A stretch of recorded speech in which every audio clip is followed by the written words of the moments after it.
ఆనంద, దర్శన్, శరణ్యకు ట్రీట్మెంట్ చేయించి ఇంటికి తీసుకొస్తూ ఉంటారు. ఇక ఇంటికి వచ్చి రాగానే లీలావతి ఏమైంది అని అడుగుతూ ఉంటే ఫుడ్ పాయిజన్ అయ్యింది, ఎవరు చేశారో తెలియట్లేదు అని ఆనంద అనేసరికి లీలావతి ఎవరో ఎందుకు చేస్తారో ఆనంద తనకు తనే కావాలని ఇలా ఫుడ్ పాయిజన్ అయ్యేలాగా చేసుకుంది అని అనేసరికి ఆనంద, శరణ్య, దర్శన్ షాక్ అయిపోతూ ఉంటారు. అదేంటక్క అలా అంటావు అని ఆనంద అంటూ ఉంటే అవును తనే చేసుకుంది ఇదంతా అని లీలావతి అంటూ ఉంటుంది. నేనెందుకు చేసుకుంటాను అత్తయ్య గారు అని శరణ్య కూడా అంటూ ఉంటుంది. నువ్వు మాట్లాడకు అని లీలావతి చాలా కోపంగా శరణ్య మీద అరుస్తూ ఉంటుంది. నువ్వు దర్శన్తో కలిసి బెంగళూరు వెళ్ళడం ఇష్టం లేక ఇలా చేశావు.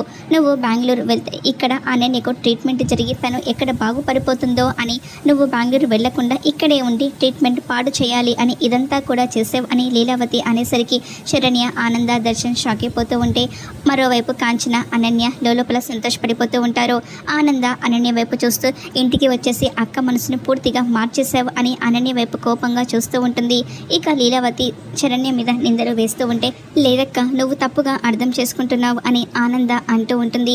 ఇక వెంటనే లీలావతి నువ్వు ఇంకా తనకి సపోర్ట్ చేస్తున్నావా, అయితే మేము ఇల్లు వదిలి వెళ్ళిపోతాం అని అంటుంది.